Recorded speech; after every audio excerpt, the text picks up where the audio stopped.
Hey, yo everyone, Andrew here, bringing you another video review, and today we're going to be doing Catwoman, issue number 5. Take a look at this comic cover right here. Poor Selina, she's having a very bad week. Her friend is killed, and it's all really Selina's fault because of her inability to control her impulses and her addictions. So her friend is killed.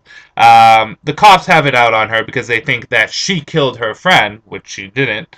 And she loses her house, all her monies, all her material possessions. And while she's trying to get her feet back on the ground, and she does a little heist and takes some money, she gets attacked by a metahuman, which has Jedi powers, named Reach. Well, not Jedi powers, but she can manipulate and push people, kind of like a force push. So what she does is she takes Catwoman and throws her like half a mile up into the air. Boy, how is Catwoman going to get out of this one? Well, let me tell you. Issue number 5 starts off with Catwoman, well, being thrown up in the air and falling really fast. With very little options, Catwoman takes out her whip and she latches onto a beam in a construction zone and dislocates her arm and falls into a bunch of rubbish. While this is going on, we're getting a few panels of Selina in the past, and we start to see that when things go wrong, that's what Selina likes. She enjoys the thrill, she enjoys the unpredictability. Although she probably is not enjoying it right now because she has her shoulder dislocated. This Reach woman, metahuman, shows up, but Selina is able to dispose of her pretty quickly, despite the fact that she is one with the Force. And Selina takes some money. And she goes and she spends money because that's what Selina does. But we find out that there's something about this money. See, Selina stole this money from a drug dealer, but we find out that the money wasn't necessarily from a drug dealer, but from crooked cops. And that the money has, it's marked, so when Selina uses it, the cops are on her. So it is, once again, Selina versus the cops. Will she be able to outrun the law, or will all her bad deeds catch up to her? Well, you're just going to have to read and see. Let's get into the good, the bad, and whether or not you should get it. First and foremost, the art in this is beautiful and stunning as it's been for the previous issues, the previous 4 issues. What I did like about this issue is when I think about when, superheroes go off and they jump off buildings and they grapple hook onto stuff, I like when they put into detail about exactly how it works and what problems can come from it. This is brought up in Batgirl Year 1. If you've ever read the trade, Batgirl goes up to the top of a building with some rope that she has, and she decides to jump. And she's saved by Batman and Robin. And the reason for this is because the rope she wasn't using didn't have enough give. It would have snapped her arms off or cut her in two because it didn't have that give. Same thing happened with Catwoman here. She fell from the sky. And something's going to give when she is falling at that speed, at that distance, and she's able to, I guess, grapple, I don't know, not grapple because it's not a grappling hook, it's a whip. I guess hook onto something and swing to safety. She's going to dislocate her arm, and I like, it's a small bit of detail like that that I enjoy in comics. So I like the fact that they did that. Selina's character, I like the development of her being addicted to the thrill.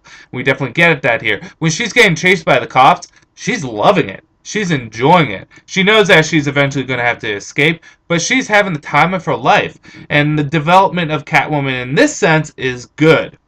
For those of you that were worried about the TNA that we got in previous issues, it has been toned down a lot. We do get the sexy side of things from Catwoman in this, but it's not offensive or obscene. And it won't rub people the wrong way like previous issues may have. Bad. Well, we get this introduction of this Sith Lord. Well, not a Sith Lord, but this metahuman that can push people, move people with their mind, or I guess with their hands. And it seems like a big threat for Catwoman. She threw Catwoman up in the air, but Catwoman kind of disposes of her very easily, and it's actually kind of anticlimactic. When Catwoman took her out, I thought, oh, well, you better not turn your back on this girl, because she's going to beat you up. But no, that was pretty much done with her. Granted, it works out in the end because we get more of the meat of the story, the her spending the money and the cops and all that other stuff going on. But it still feels as though we introduce this character and then it gets knocked out. I don't even care if the character is a one-time character. I would have liked to see a little bit more of a fight than just Catwoman coming out and beating her up after getting her arm dislocated. Besides that, this was a really good issue. I'm going to give it a 4.5 out of 5 stars. Other than the fact that the fight was anticlimactic, it was well paced, well balanced, and we get some more development of Selina, at least this universe's Selina, the new DCU, which is really just the old Selina with a few minor tweaks in here. One thing I do want to bring up, and this is kind of random, I doubt it's the case, but Selina obviously doesn't know the identity of Batman. And what I was thinking is, there's been no reference or connection to this in the DC Universe proper too much. Could it be possible that this current Catwoman series is set in the past?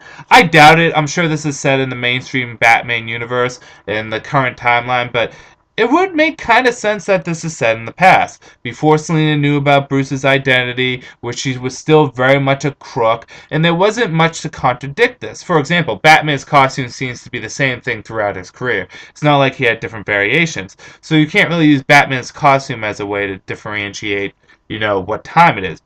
And one could just conclude that Catwoman's going to have the same costume at all times. So, what if this is actually in the past? I'm not saying it is. I'm pretty sure it's not. But it's definitely something to think about. Well, anyways, I'm going to end the review here. Catwoman, issue number 5. Really nice issue. Enjoying the series. It's getting better with each issue. This is Andrew saying peace out for now.